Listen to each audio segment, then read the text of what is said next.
guys, I'm Laura Vitale, and on this episode of Laura in the Kitchen, I want to show you how I make my buffalo chicken pizza. This is one of my husband's favorite treats I make for him, especially around the football season or anytime there's people coming around, really, because it's just a really great thing to eat. And this is one of our biggest sellers at the restaurant, so I wanted to share this recipe with you. It's easy as can be. You'll need just a few ingredients, which are all the right ingredients in my opinion. Starting off with some buffalo sauce. I'm using Frank's Red Hot today. I like the consistency better, it's a little thicker. And also I've got some Italian spice blend, I've got some salt-free steak seasoning, granulated garlic, some unsalted butter, I've got some chicken breast that I've cut into bite-sized pieces, blue cheese crumbles, shredded mozzarella, salt and pepper, and you'll need some pizza dough, which it's in the fridge for now, and we'll get to it when the time comes. But first, you want to get your oven preheated to 425. The second thing you want to do is take a big skillet. Now you don't want a skillet that's too big because I kind of want the chicken to cook up really nicely in the butter, which I know sounds really odd, but butter and hot sauce is a match made in absolute heaven. So what I'm going to do, I've got this over about between medium and medium high heat, something a little bit of in between. And what this is going to do as well is it's going to keep the chicken insanely moist, which can be an issue to do when you are kind of double cooking the chicken, because I don't want to put raw chicken on my pizza, so we're double cooking it. So I want to make sure that in the first time I cook the chicken, I wanted to keep it as moist as possible, which is why I cook it in the butter. Way too long of a story to pretty much tell you I love chicken cooked in butter. Anyways, this is nicely melted. To that, I'm going to add my chicken. Again, I've chopped it in about bite-sized pieces. And this is going to cook for about, I would say, 6 or 7 minutes. It doesn't have to be fully cooked through, just mostly cooked, because I will show you what we're going to do to this. Make sure you season it with some salt and pepper. Break this up a bit, as much as you can. I'll show you the next step once we get there. That looks great. That piece has my name written on it. I'm going to set that aside. Now, I want you to turn this out to about high heat and add your hot sauce. Now, the amount of hot sauce you add, it is completely up to you. If you like things really spicy, then by all means use a good 3/4 of a cup. Can't go wrong. Now, what I'm going to do is I've added my hot sauce. I'm going to add a touch more because I'm going to cook this on high and let the hot sauce reduce and become a lot thicker, because it's going to be a lot tastier. So let that go for a good 3 to 4 minutes on high heat until it's thickened up nicely and reduced. In the meantime, I'm going to eat up this chicken. So once your hot sauce is reduced, it took about 3 to 4 minutes. I just put it in this bowl to cool slightly because I don't want it to be too hot.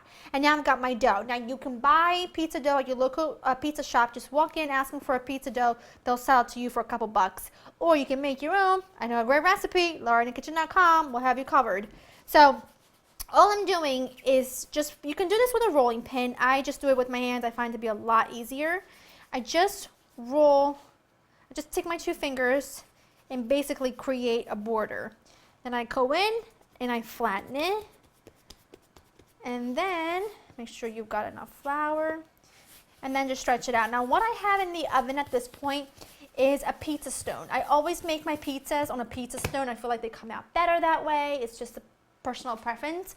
If you don't have a pizza stone, what you can do is you can take a cookie sheet or a baking sheet, flip it upside down, and place it in the oven. It might not give you that same sort of result, but it's going to be the closest thing to it.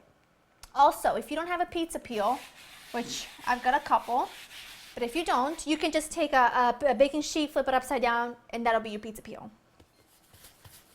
Now I'm just going to continue to roll this out, and once again, you can certainly use a rolling pin to do this. You don't have to do this by hand, but I'm more comfortable doing it by hand than with the pizza peel. And just stretch it out until it's about like a 12-inch circle. Do it slowly so you don't tear anything up. Make sure you flour your pizza dough or your pizza peel.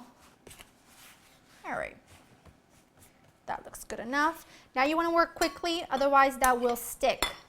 That will stick to your pizza peel. Now, what I always do with toppings, most of the time anyway, I put them on the crust and then top it with cheese because I feel like the chicken just stays a lot more moist that way and it doesn't dry out on the very top and it's like enclosed by all that cheese. It's phenomenal. So that's what I always do. So working really quickly, I'm just distributing this chicken all through the top, on top of my dough. That's good enough. I'll leave that behind for me. I'm gonna take my spices and dried herb mixture, sprinkle that all over the top. And then your blue cheese crumbles. If you don't like blue cheese, then you can totally leave this part out. Or you can serve it alongside blue cheese dressing or ranch. It's an optional thing. It's up to you. And then I take some shredded mozzarella. Now, I always like to shred it myself. I feel like it just melts better than the pre-shredded stuff. I really believe that. And I have before taken a shortcut and bought it already pre-shredded, and it's totally fine. But sometimes, you know, my pickiness gets in the way, and I just gotta do it myself. It's a whole thing. If you want something done right, you gotta do it yourself. Anyways, this looks good. Now, what I'm gonna do is kind of snap it like that. Now, I know some people say, ew, don't do that, it's not hygienic, just trust me, it's gonna bake, it's totally fine. It's just the best way to make sure you know your pizza crust isn't sticking. Lift it, a gentle blow, just like that. There's nothing's gonna happen, don't you worry. Pop this into the oven 15-20 minutes or until golden brown and bubbly. I'll show you what it looks like once it's done. My pizza was in the oven for about 15 minutes and I took it out, let it rest for about 3 minutes, only because the cheese will just be completely running everywhere if you cut it right into it the moment it comes out of the oven. But let's just take a moment and let's just stare at this beauty. I mean, seriously, it smells incredible. I mean, the hot sauce is bubbling all over the place. This cheese is beautiful, golden, bubbly. Let's cut into this. And I'm going to show you a trick. When you've got your pizza cutter and you're cutting into a pizza, whether it's got plain cheese, I made pizzas for a living, so I know a lot about pizzas. Whenever either plain cheese or especially if your pizza has toppings, if you go and cut it and just run your pizza cutter right down, your toppings will run with it. So here's a tip. You wiggle it back and forth. See that? So that your cheese isn't running down. Let me show you what happens if you don't do that.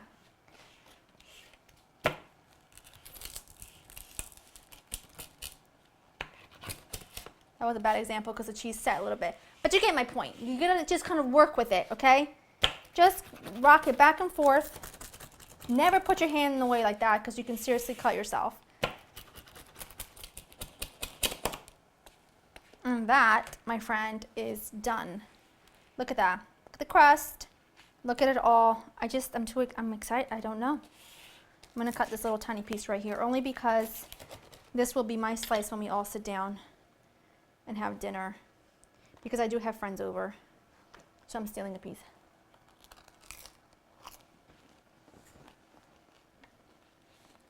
Wow.